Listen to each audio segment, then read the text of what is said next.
बिस्मिल्लाहिर्रहमानिर्रहीम। अस्सलाम वालेकुम फ्रेंड्स, कैसे आप? I hope you very well. दोस्तों, इतिहास में एक ऐसा भी राजा गुजरा था जो हिंदू होने के बावजूद भी मंदिरों को लूटा करता था और उनको तोड़ा करता था। जैसा कि मुगलों ने मंदिरों के साथ क्या किया, उनको तोड़ा या फिर नहीं तोड़ा, उनको लूटा या फिर नहीं लूटा, या फिर कितना दान दिया था। अगर इन सब बातों को एक साइड रख कर हम दूसरी बात पर नजर डालें, आपको पता चलेगा कि इसकी तो एक साइड और है जो अब तक आप लोगों से छुपी हुई थी, या फिर उस साइड को आपने अभी तक देखा ही नहीं था। आज हम एक ऐसे हैरान कर देने वाले बादशाह के बारे में बात करेंगे तो खुद हिंदू राजा होने के बाद ही मंदिर को तोड़ा करता था और लूटा करता था। ये लूट मार मचा दिया करता था कि मंदिरों को नामो निशान तक मिटा दिया करता था, और यहाँ तक कि वो जो मंदिरों के साथ सलूक करता था वो आज तक किसी ने भी नहीं किया। और यही नहीं, यकीन आप भी सुनकर हैरान रह जाएंगे। चलो करते हैं स्टार्ट इस वीडियो को और जानते हैं आखिर वो बादशाह कौन था, उसका क्या नाम था, और मंदिर को क्यों लूटता था और कैसे लूटता था, और वो राजा कहाँ का रहने वाला था और उसने ऐसा क्यों किया था। दोस्तों, एक ऐसा राजा जिसका नाम हर्षा था और उसको हर्षदेवा के नाम से भी लोग जानते थे, और इस हर्षदेवा नाम के राजा ने मंदिरों के साथ में जो सलूक किया था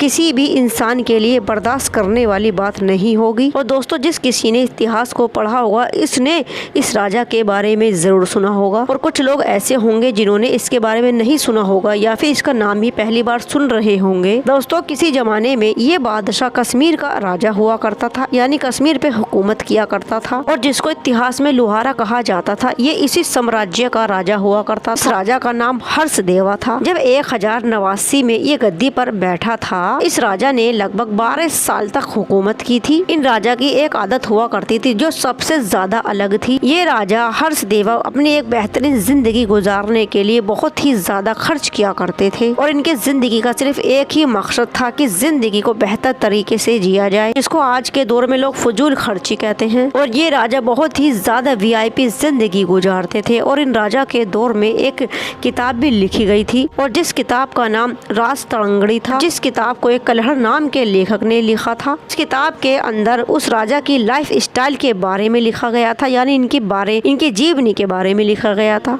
इनके साम्राज्य के बारे में भी लिखा गया था। ऐसे तो और भी बहुत सारी किताबों में इन राजा के बारे में लिखा हुआ है। ये राजा बहुत ही आलीशान लाइफ गुजारने वाले राजा थे। इस लाइफ को बेहतर तरीके से गुजारने के लिए बहुत ही ज्यादा फजूल खर्ची किया करते थे। यहाँ तक के कुछ लाइटरों तो ये भी लिखा है कि एक अय्यास किस्म के राजा हुआ करते थे, क्योंकि बहुत ही ज्यादा अय्यासी किया करते थे। क्योंकि ये राजा गलत आदतों का शिकार हो गए तो गलत काम किया करते थे। ऐसा कि पैसे की गर्मी हर अच्छे को बदल कर रख देती है, वैसे ही ये राजा भी इससे कैसे बच सकते थे। फिर इन राजा को अपनी जिंदगी बेहतर तरीके से गुजारने के लिए बहुत सारे पैसों की जरूरत पड़ती थी। अब शुरू में तो राजा को इस खर्च से कोई भी प्रॉब्लम नहीं होती थी, लेकिन जैसे जैसे खर्च बढ़ता गया उनको ये भारी पड़ने लगा था। राजा के तो खर्च करने में कोई भी कमी नहीं आ रही थी, साथ साथ माल और दौलत भी जो इनके पास था वो भी खत्म हो रहा था। राजा ने माल और दौलत को हासिल करना फिर शुरू कर दिया था। किसी भी तरह से और कहीं से भी माल दौलत को हासिल करना चाहिए, वरना ये अपनी VIP जिंदगी, बेहतरीन जिंदगी कैसे गुजारेंगे। और फिर राजा ने अपने फजूल खर्ची के लिए आम पब्लिक के ऊपर ही टैक्स लगाना शुरू कर दिया था,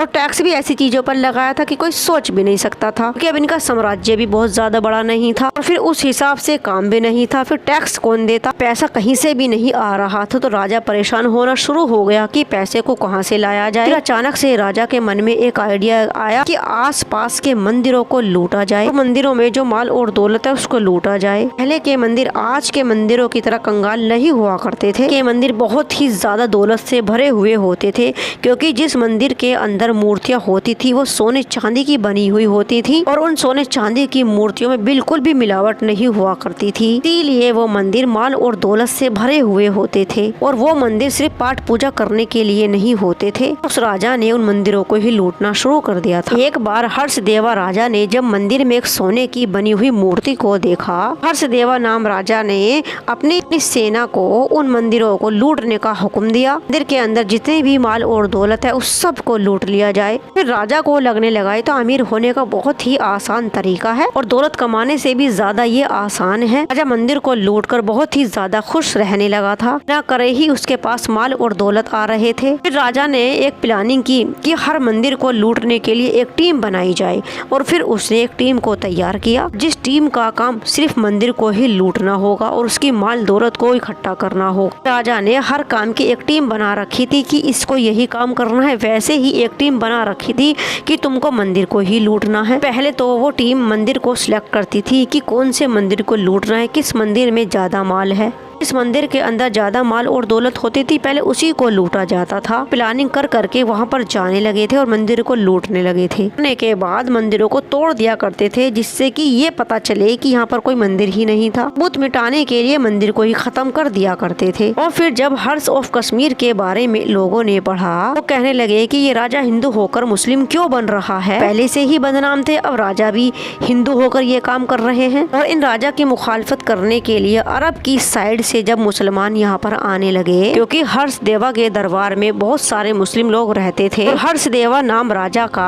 एक और शौक हुआ करता था, जो सुअरों को पालता था। यहाँ तक कि वो राजा उन सुअर के गोश्त को खाया भी करता था। अब ऐसा बिल्कुल मुमकिन नहीं था कि सुअर खाने वालों के साथ मिलकर मुसलमान काम करेंगे, क्योंकि हर्षदेवा बहुत लंबे समय से ये काम किए जा रहा था। क्योंकि शुरू में तो वो ये काम नहीं करता था, लेकिन जब उसके पास पैसा कम होने लगा था तो उसने ये सब फजूल खर्ची करने के लिए ये सब काम करना शुरू कर दिया था, क्योंकि उसके खर्चे कम ही नहीं हो रहे थे और ये सारी गंदी हरकतें वो राजा करने लगा था। बात तो बिल्कुल साफ है कि पहले के मंदिर बहुत ही ज्यादा माल और दौलत से भरे हुए होते थे। उन्हीं राजाओं ने उन मंदिरों को लूटना शुरू कर दिया था और इसी लालच में इन मंदिरों को तोड़ा जाता था। कि आज के मंदिरों में और पहले के मंदिर में बहुत ही ज्यादा फर्क था। पहले मंदिर माल और दौलत से, सोने चांदी की मूर्तियों से भरे हुए होते थे। ये बहुत ही ज्यादा तादाद में पाए जाते थे। ये मंदिर तो देखने में खाली इमारत की तरह हैं। कि नॉलेज के लिए हमको इस राजा हर्ष राजा के बारे में बात करनी पड़ी। ये एक ऐसे राजा गुजरे हैं जिन्होंने लाखों मंदिरों को तोड़ा था, ताकि अपनी जरूरत को, ताकि अपने फजूल खर्चे को पूरा कर सके। राजा के पास पैसा कम होने लगा था तो राजा ने ये गंदी हरकतें करना शुरू कर दी थी। राजा को इतनी अकल नहीं आई कि अपने ही खर्चों में कमी कर ली जाए। राजा का ताल्लुक कश्मीर से हुआ करता था। तो दोस्तों, ये था हर्षदेवा नाम का एक राजा, जिसने बेहिसाब मंदिरों को तोड़ा और उनको लूटा। अगर ये नॉलेज आपको पसंद आई तो प्लीज लाइक करना, कमेंट्स करना, शेयर करना और चैनल को करना subscribe. Thank you for watching. Allah Hafiz.